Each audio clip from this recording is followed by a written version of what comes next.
Oke, salam sejahtera kepada semua pelajar. Pada hari ini kita akan belajar bab 8, yaitu bahan buatan dalam industri. Oke, dalam bab ini kita akan belajar tentang alloy. Oke, di sini Cikgu akan persembahkan satu lagu untuk semua pelajar, dan melalui lirik lagu ini kita akan tahu serba sedikit tentang alloy. Oke, jom kita saksikan.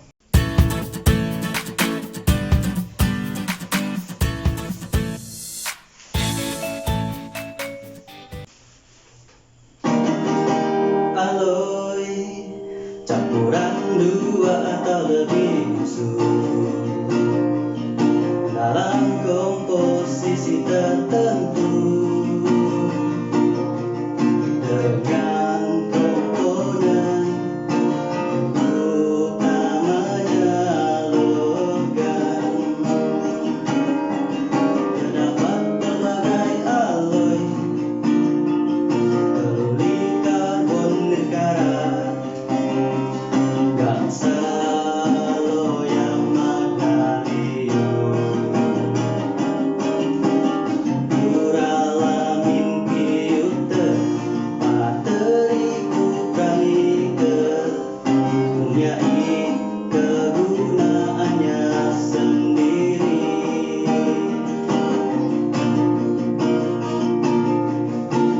Mari kita lihat perbezaannya antara alloy dan logam. Ingatlah, sahabatku, apa yang ku sampaikan. Alloy lebih keras daripada logam. Alloy lebih tahan hakisan daripada logam. Alloy lebih berkilat daripada logam. Logam pudar, mudah menggonsor dan mudah menghabis. Terdapat berbagai alloy, teluri karbon nirkara, gangsa loyang magnesium, duralamin piuter, materi kupraniker, mempunyai kegunaannya sendiri.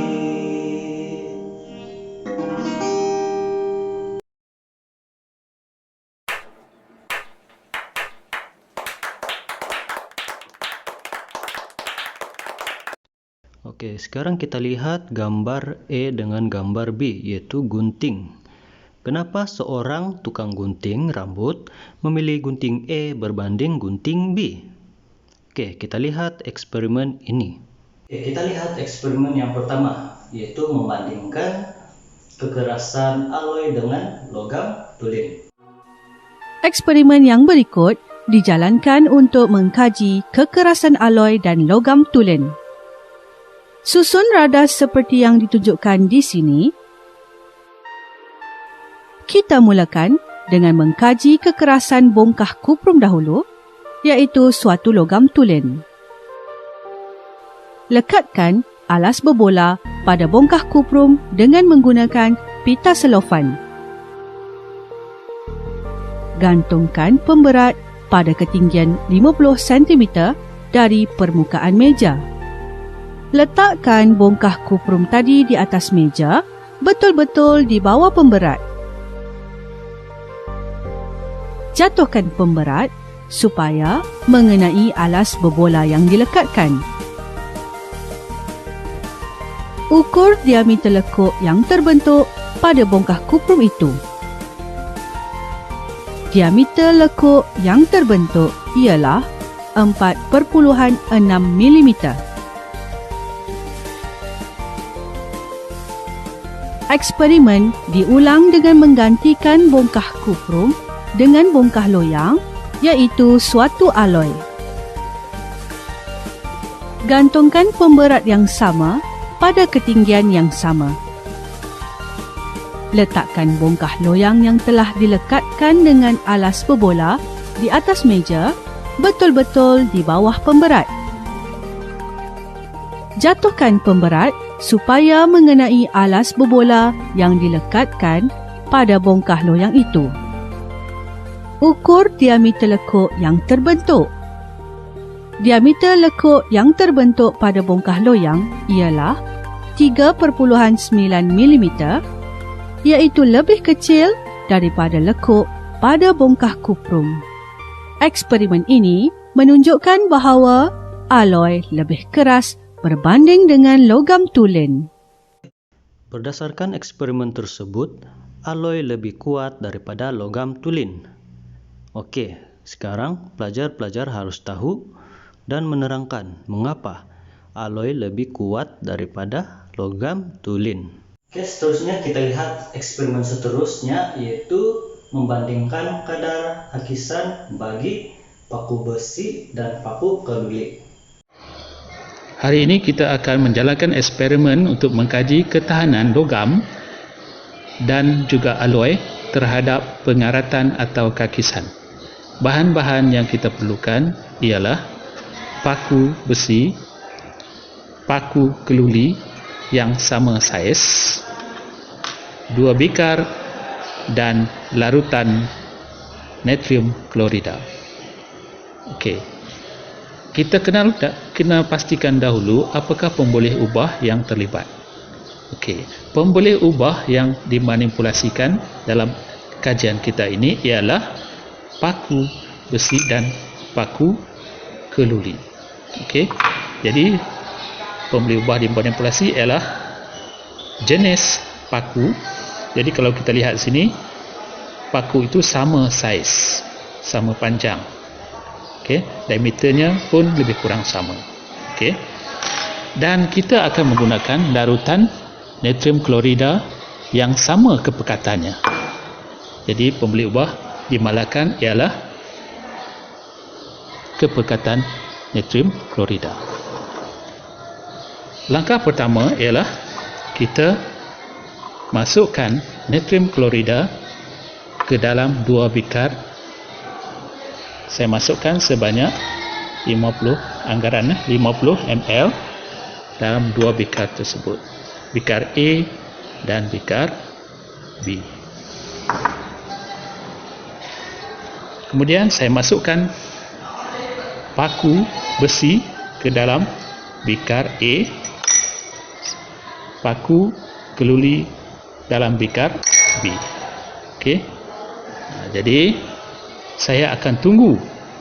Saya biarkan kedua-dua jenis paku ini selama 3 hari. Oke, begitulah perbandingan kadar hendak balas dalam eksperimen tadi. Oke, apa yang berlaku selepas 3 hari? Oke, apa yang berlaku selepas 3 hari? Oke, sekarang cikgu mahu para pelajar buat penjadwalan data berdasarkan keputusan eksperimen yang diperolehi. Oke. Di akhir eksperimen ini juga para pelajar diminta menjawab soalan-soalan berikut, yaitu yang pertama, apakah fungsi larutan natrium klorida yang digunakan dalam eksperimen ini. Yang kedua adalah cadangkan bahan lain yang boleh menggantikan natrium klorida. Dan yang ketiga pula adalah bagaimanakah pengaratan pada logam boleh dicegah. Jadi seperti yang Anda semua lihat dalam video lagu aloi, Anda boleh memahami serba sedikit tentang maksud aloi, contoh-contoh aloi, serta perbezaan aloi dengan logam tulen. Oke, hari ini kita ada 3 benda yang penting dalam aloi, yaitu aloi itu sendiri, logam tulen, dan pengaloyan. Oke. Untuk kita memahami aloi itu apa sebenarnya, kita lihat terlebih dahulu tentang logam tulen. Oke, kita lihat di sini. Oke, di sini adalah logam tulen. Oke, kita lihat susunan atom logam tulin ini. Ianya terdiri daripada satu unsur sahaja. Oke, satu unsur sahaja, dan size atom juga adalah sama. Oke. Atom-atom dalam logam ini disusun dengan teratur dalam satu lapisan. Oke. Oke, sekarang kita lihat. Jika cikgu kenakan satu daya terhadap logam tulin ini, apa yang terjadi? Oke, apa yang terjadi? Sekarang kita lihat. Oke. Kejap. Oke, kita lihat.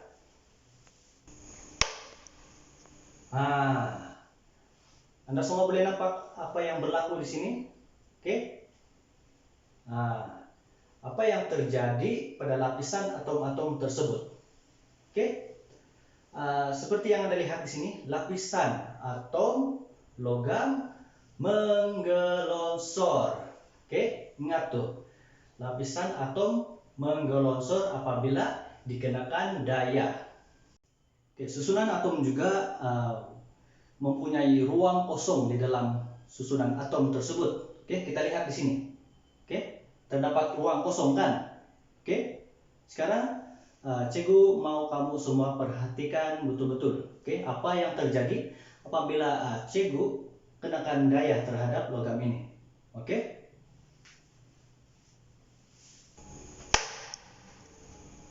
Oke, seperti yang Anda lihat.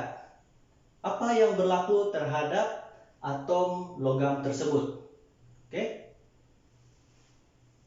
Oke, apa yang berlaku ialah lapisan atom logam menggelonsor untuk mengisi ruang kosong tersebut apabila dikenakan daya. Oke, Anda lihat di sini ruang kosong tadi itu telah dipenuhi dengan atom-atom lain sebab atom tersebut menggelonsor apabila dikenakan daya. Oke, secara ringkasnya kita akan tahu sifat logam bagaimana, betul kan? Yaitu lembut, mulur, mudah ditempa. Karena apa? Karena apa?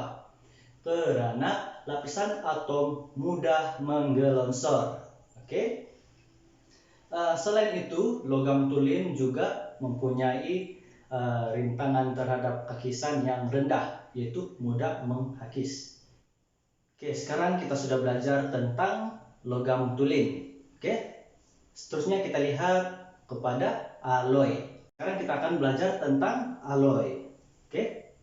Apakah maksud alloy? Apakah maksud alloy? Dalam video sebelum ini, cikgu telah tunjukkan kepada Anda semua, dan dalam lirik tersebut ada terdapatnya maksud alloy. Oke, maksud alloy adalah campuran dua atau lebih unsur dalam komposisi tertentu dengan komponen utamanya adalah logam tulin. Oke, ingat tuh. Oke, kita lihat dalam susunan atom alloy ini. Oke. Dalam susunan atom alloy mengandungi dua atau lebih jenis unsur, sama ada logam ataupun bukan logam. Oke, dan susunan atom tidak tersusun dengan teratur disebabkan kehadiran atom-atom daripada unsur lain. Oke. Dalam susunan ini juga kita dapat lihat size atom adalah berbeza. Oke. Atom yang berwarna biru adalah atom-atom asing.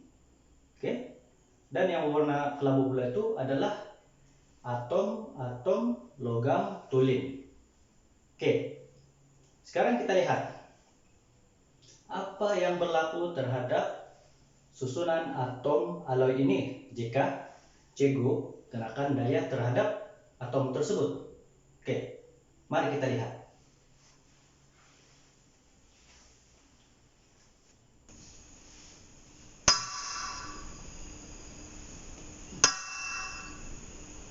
Apa yang berlaku? Atom-atom tersebut tidak berubah, betul kan? Betul kan? Oke. atom tersebut tidak berubah sebab apa? Kenapa atom tersebut tidak berubah? Oke, sebab lapisan atom mempunyai atom-atom unsur yang berlainan size yang menghalang atom-atom logam tersebut daripada apa semua pelajar-pelajar? Daripada menggelonsor. Oke, ianya mengelakkan atom tersebut daripada menggelonsor apabila dikenakan daya. Oke, maka itu kelebihan alloy adalah tidak mudah mulur, yaitu tidak mudah dibentuk dan tidak mudah ditempah. Oke, kalau logam tulin mudah menghakis, alloy pula sebaliknya. Oke, alloy apa pelajar-pelajar? Alloy tidak mudah menghakis. Oke, atau dalam kata lain, tidak mudah berkarat. Alloy tidak mudah berkarat dan logam tulin mudah berkarat.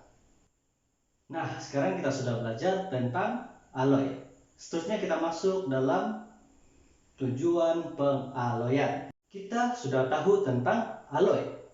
Oke, di dalam kehidupan seharian kita juga menggunakan alloy. Jadi, apakah tujuan pengaloyan ini? Oke, tujuan pengaloyan adalah yang pertama, untuk meningkatkan kekerasan dan kekuatan logam. Oke, sebelum pengaloyan, logam adalah mulur dan boleh ditempah, yaitu mudah dibentuk. Apabila logam melalui proses pengaloyan, maka alloy yang terhasil mempunyai kekerasan dan kekuatan yang lebih tinggi daripada yang sebelumnya. Sebagai contoh, badan kapal terbang. Dengan penambahan kuprum, magnesium, dan mangan ke dalam aluminium, dapat menghasilkan alloy duralamin yang ringan dan mempunyai kekuatan tegangan yang tinggi. Oke, yang kedua ialah meningkatkan rupa logam. Oke, permukaan logam mudah pudar akibat pembentukan lapisan oksida logam.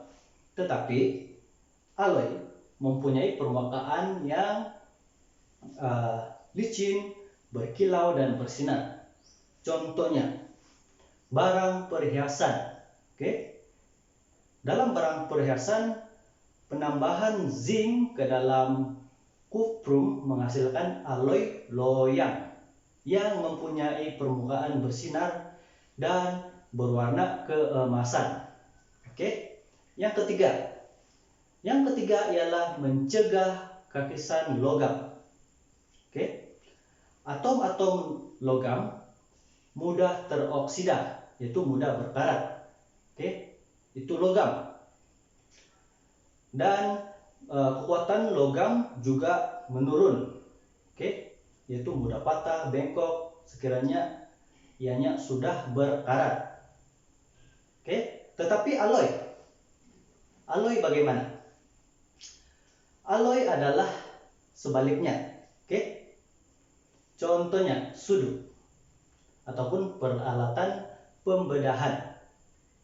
Oke, dengan campuran kromium dan nikel ke dalam ferrum, yaitu besi, dapat menghasilkan keluli nirkarat, yaitu mempunyai permukaan yang berkilau dan tidak mudah berkarat. Sekarang kita lihat komposisi, sifat, dan kegunaan alloy. Bagi alloy keluli karbon, komposisinya adalah 99% besi dan 1% karbon. Sifatnya adalah keras dan kuat. Ianya digunakan untuk membuat rangka bangunan, jalan raya, dan jambatan. Bagi alloy keluli nirkarat, komposisinya adalah 74% besi, 18% kromium, dan 8% nikel. Sifatnya adalah berkilat dan tahan terhadap hakisan dan pengaratan. Ianya digunakan untuk membuat peralatan dapur dan peralatan pembedahan.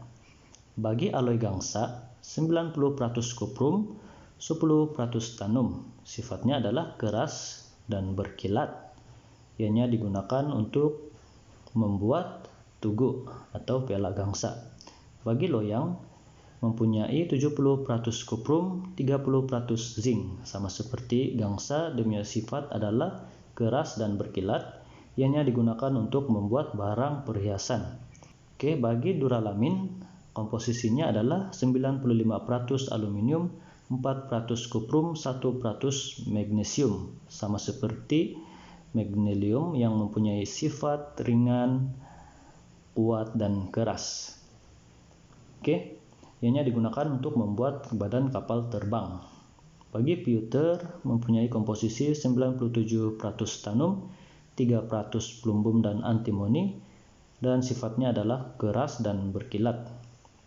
Ianya digunakan untuk membuat cendera mata. Contoh-contoh alloy yang telah Cikgu terangkan sebentar tadi merupakan contoh-contoh yang terdapat di dalam buku teks. Oke, sekarang pelajar harus mencari maklumat tentang ketiga alloy ini, yaitu magnesium, pateri, dan kupronikel. Oke, seterusnya kita lihat kepada perbezaan alloy dengan logam tulin. Kita lihat daripada segi kekerasan dan ketahanan. Alloy keras dan tahan, manakala logam tulin kurang keras dan kurang tahan. Permukaan pula, alloy berkilat. Logam tulin ialah pudar. Kita lihat ketahanan terhadap kakisan. Alloy tahan kakisan, manakala logam tulin mudah terkakis. Oke, sekarang saya mahu pelajar-pelajar cari maklumat lain tentang perbezaan alloy dengan logam tulin.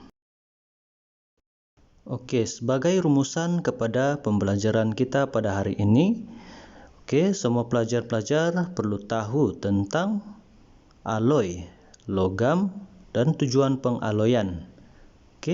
Melalui 3 benda ini, pelajar-pelajar tahu tentang perbezaan alloy dengan logam tulin dan kenapa alloy ini digunakan di dalam kehidupan seharian kita. Dan persoalan kita pun terjawab, yaitu kenapa seorang tukang gunting rambut memilih gunting A berbanding gunting B. Hal ini karena gunting A merupakan suatu alloy dan gunting B merupakan logam tulin. Gunting E dipilih karena ianya lebih tahan dan kuat dan mempunyai permukaan yang berkilat serta tahan terhadap hakisan, yaitu tidak mudah berkarat. Itu saja untuk sesi pembelajaran kita pada hari ini. Cikgu harap semua pelajar boleh paham tentang isi kandungan dalam video tersebut. Di akhir video ini juga pelajar diminta untuk menjawab kuis online melalui link yang telah Cikgu sediakan. Cikgu juga akan hantar link ini ke dalam grup WhatsApp. Jadi dalam kuis online tersebut hanya ada 10 soalan objektif saja. 10 soalan objektif dan masa untuk menjawab adalah 15 menit saja. Pelajar-pelajar, selamat menjawab dan terima kasih karena menonton video pelajaran pada hari ini.